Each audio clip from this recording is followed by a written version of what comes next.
Continuing on then with Chapter 4, the essence and display of awareness.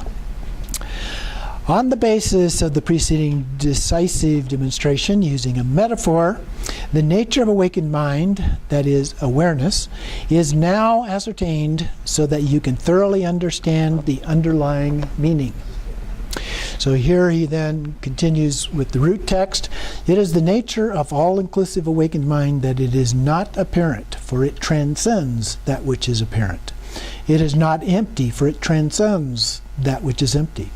It is not existent, for it has no substance or characteristics. Nor is it non-existent, for it permeates all samsara and nirvana. Neither existent nor non-existent, it is primordial, basic space, spontaneous and uniform, not subject to extremes or divisions, and without substance, foundation, or underlying basis. So he comments that given that the essence of awareness is free of the limitations of conceptual or verbal elaboration, it has never existed or not existed, yet it timelessly permeates all samsara and nirvana. On the middle of page 76, in being pure and infinitely extensive by nature, the very essence of being is perfect as the true nature of phenomena. The root text continues, uninterrupted awareness is the expanse of awakened mind. Without transition or change, the sky of basic space is timelessly and infinitely extensive. Naturally occurring timeless awareness, which has ultimate meaning in that nothing compares to it, is subsumed within the single sphere of being, unborn and unceasing. Indeterminate and all-pervasive, it is absolutely without limiting extremes. So he comments, basic space, naturally occurring timeless awareness, is a supreme state of spontaneous presence, infinitely extensive and pervasive. In essence, it is all-inclusive and without interruption. It abides timelessly as the source of the mandala of a wish-fulfilling treasure. And from the array of inlaid gems at the top of 77, the kaya of timeless awareness, the Vajra heart essence, lies at the very heart of meditative stability beyond words, evident as the very embodiment of manifest enlightenment. And then down toward the middle, a little above the middle, Dharmakaya does not stray from this oneness. There is no duality. Sense objects are awareness's own manifestations. The duality of ultimate versus relative is transcended. So again, the experience is all in your mind. Continuing on page 78. Although such basic space is present everywhere, it can be shown to be the providence of only a fortunate few. All of you. From the root text, the legacy of the Vajra heart essence is one of unwavering spontaneity and equalness.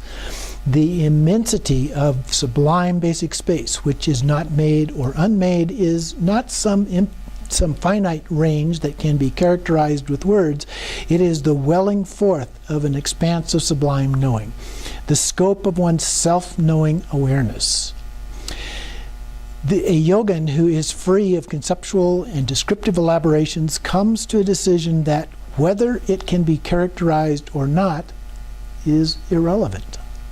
Since neither meditation nor anything to meditate on can be discovered, there is no need to slay the enemies of dullness, agitation, and thought.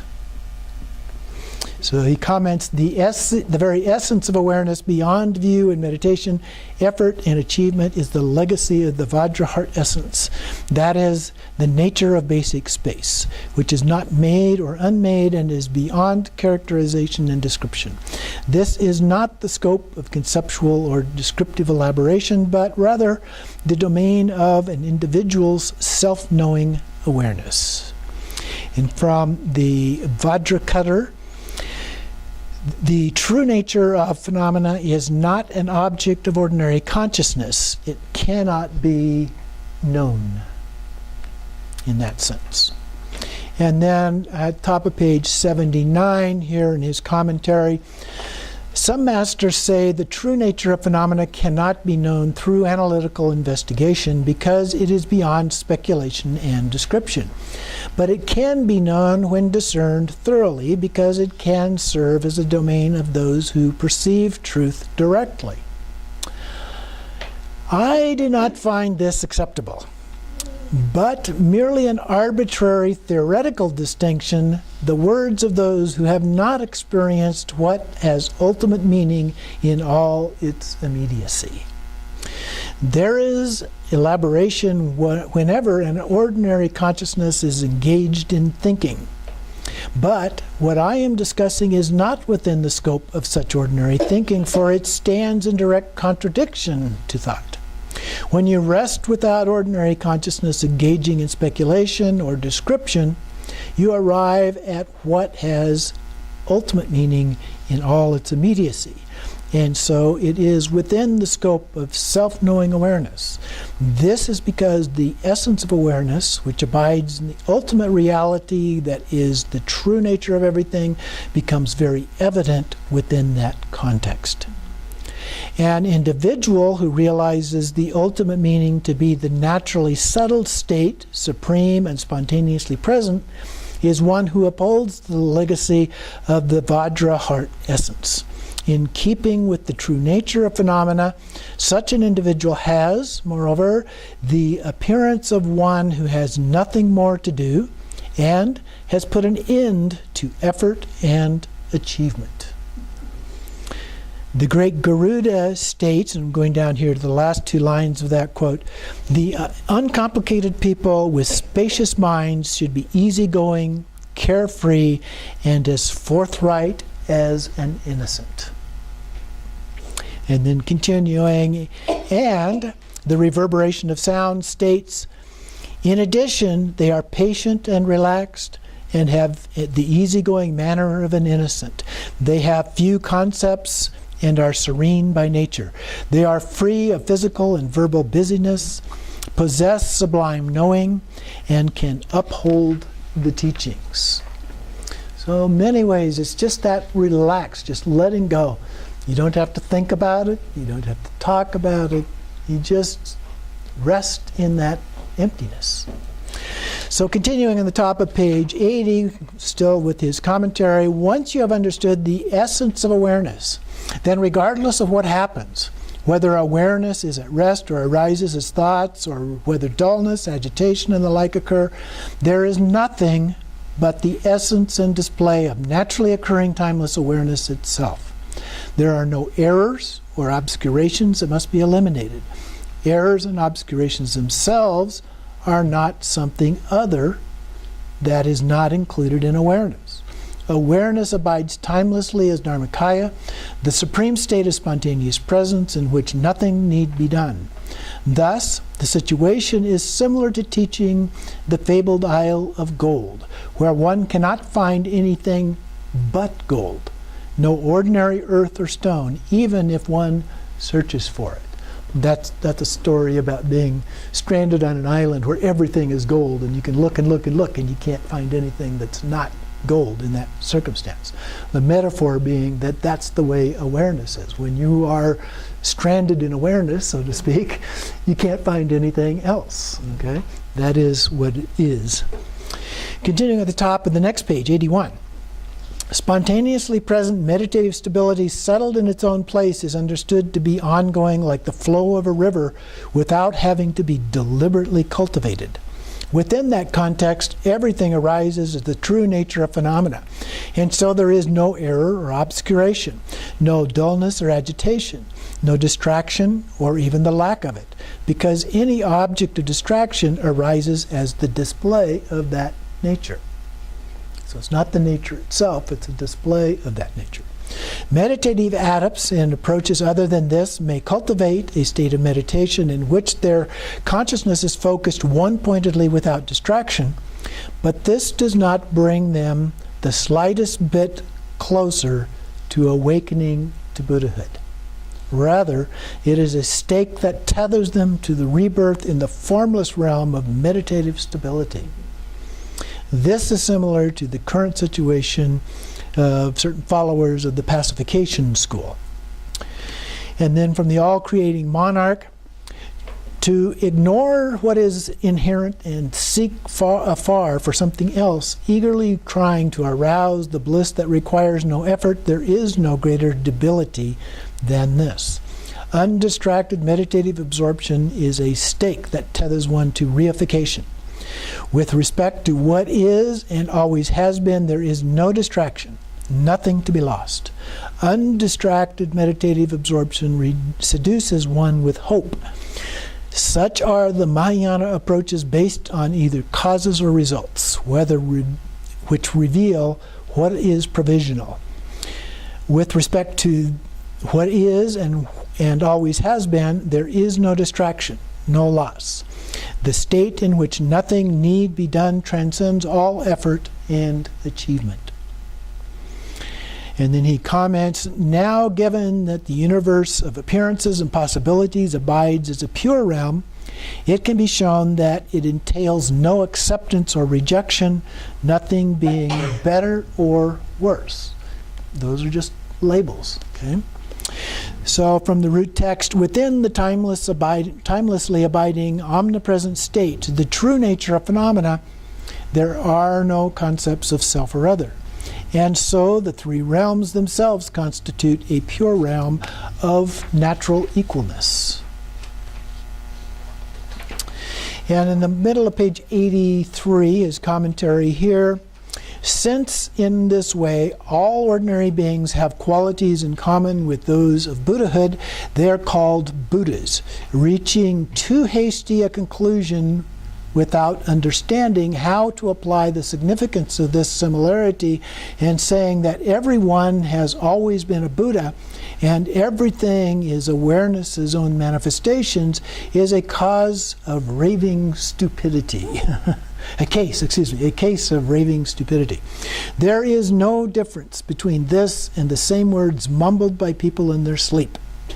Rather, by applying the significance of this similarity and the purity underlying everything, you should realize that what manifests as the realms of ordinary beings and the universe constitutes the mandala of Buddhahood. Easy to say, not so easy to do or even understand. But the idea here is that if we get caught up in it, the idea of it, that's not it. Okay? It's very easy to do that. And so saying somebody is a Buddha, and we do a lot of times in the text from Dzogchen talk about that everybody is already a fully manifest Buddha, right? Okay? Now that's okay as long as you don't reify that. All right? But that's the trick. How do you say those things without reifying them? That's why it's easier said than done. You have to be very careful in understanding and applying those phrases. Continuing on the next page, 84. Just as samsara and timeless state of Buddhahood arises as awareness's own manifestation, it can be shown that even nirvana is simply the pure manifestation of this same Buddhahood and nothing else. From the root text, for victorious ones of the three times, awareness's own manifestations are pure, since everything constitutes a single state of equalness, with nothing to renounce or accept, there is nothing in the slightest to attain elsewhere. All phenomena are clearly evident within the vast expanse of mind itself, yet they do not stray in the least from the ultimate meaning of equalness. So he comments on this, there is only awareness, pure in being free of adventitious distortions. There is no essence of Buddhahood other than this, mind itself. Nothing to seek through causes or conditions, effort or achievement, because the term Buddhahood is being used merely to describe pure awareness. Given that even the perceptions of Buddhas are nothing other than the way awareness manifests, even awakening to Buddhahood within the basic space of awakened mind is not a matter of discovering some state elsewhere. Okay? So it's not something we have to discover. It is.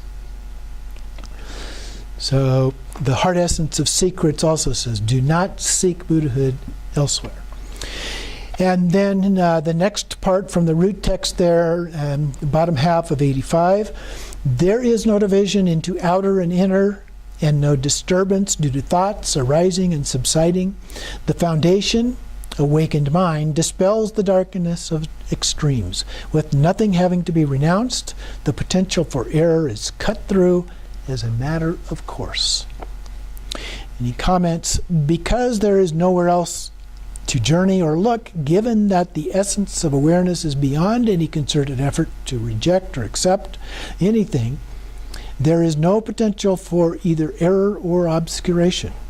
So once you rest in the very essence of awareness, to then make an effort or engage in view and meditation is beside the point and will lead to error and obscuration. The all-creating monarch states the very nature of awakened mind is the heart essence of all phenomena without exception. Unborn and totally pure, it is unobscured. Free of any path to traverse, it has no potential for error. Timelessly and spontaneously present, it is not something to seek. Though the oneness of awakened mind lies at the very heart of all phenomena, error and obscuration ensue when one tries to enumerate where, in fact, there is oneness. So when we try to specify things, that's where we get in trouble. The potential for error ensues when one tries to traverse what cannot be traversed. Obscuration ensues when one tries to look at what does not entail any conceptual framework and fails to perceive it. He then comments, it can be shown that nothing that manifests within the scope of awareness strays from basic space. So from the root text, the world of myriad ways in which beings perceive, and even the kayas and timeless awareness of pure Buddhahood, all that permeates the realm of basic space as continuous display arises due to dynamic energy, either in light of realization or in its absence. There is simply realization or its lack within the realm of the basic space of phenomena. For those with realization, who have reached a state of bliss, there is pure perception. For those without it, there is non-recognition of awareness and the habitual patterns of dualistic perception from which sensory appearances manifest in all their variety, though none of this strays from basic space. So the essence is still there. It's how we perceive it. Do we perceive it in a way that is pure, or do we perceive it in a way that is impure? Due to recognition of the very essence of basic space, naturally occurring timeless awareness, Buddhas appear to manifest, and due to non-recognition, ordinary beings appear to manifest. But both are of one taste within the scope of awareness, and so are not subject to restrictions or extremes. Continuing on to page 87 then, it can be shown that such awareness is a supreme, unceasing state, empty yet lucid. From the root text, awakened mind is the actual state of everything. It exhibits an unceasing quality. Whatever arises in all its variety is naturally and clearly apparent, evident within pure basic space, the true nature of phenomena. There is no division or exclusion. The mode of awareness is without restriction. He comments, within the unborn state that is the essence of being, empty yet lucid and never existent as anything whatsoever, comparable to a flawless crystal globe, a continuous display arises as anything at all. And then down just a little bit, the nature of this awareness can be explained in detail from the root text. Unobstructed timeless awareness, a naturally occurring spacious expanse, is utterly lucid, unobscured, with no division into outer and inner. And so self-knowing awareness is the great radiant mirror of mind. The precious gem that provides for all wants is the basic space of phenomena. Since everything occurs naturally without having to be sought, naturally occurring timeless awareness is the splendid source of all one could wish for. The comments on the next page: basic space, naturally occurring and spontaneously present timeless awareness, the most precious gem, is inherently a state of utter lucidity, the flawless light rays of which shine forth, permeating the whole of samsara and nirvana, and so it is called the great radiant mirror of awakened mind. The essence of this spaciousness, the true nature of phenomena, is such that it is beyond being an object of thought. And then down below, he introduces the next part of the root text. It can be shown that awareness is the spacious expanse of enlightenment. The root text itself: however many great qualities can be enumerated, they come from the basic space and are of basic space, arising continuously as sublime, skillful means. Since everything is spontaneously perfect in unborn basic space, the substance of things is outshone by their emptiness as the expanse of enlightenment, while their emptiness is outshone by the self-knowing awareness as the expanse of enlightenment. So he comments: awareness, the realm of space, which is completely free of the four extremes, and all phenomena that arise within it, like a magical illusion or a reflection of the moon in water, are beyond existence and non-existence. Therefore, it can be shown that their true nature is that of a pure, vast expanse. And then down below the next quote: now the ultimate meaning of the foregoing discussions can be summarized as a supremely spacious expanse. So from the root text: in awakened mind, appearances and emptiness have never existed. But do not fixate on non-duality, for the inconceivable miraculous display still occurs. So we don't have to think about it, it's going to be there anyway. With no time frame, the unborn basic space of phenomena is an unchanging, undivided, and uncompounded expanse. Throughout the three times, Buddhahood is awareness, the basic space of timeless awareness, the expanse of enlightenment, of self-knowing awareness that outshines dualistic perceptions, with no divisions into outer and inner. The true nature of phenomena is spontaneous and spacious.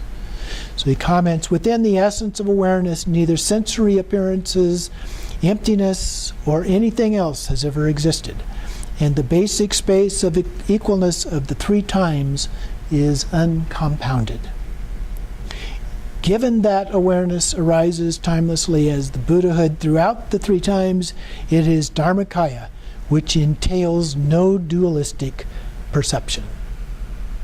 So that concludes the comments and text on the essence and display of awareness.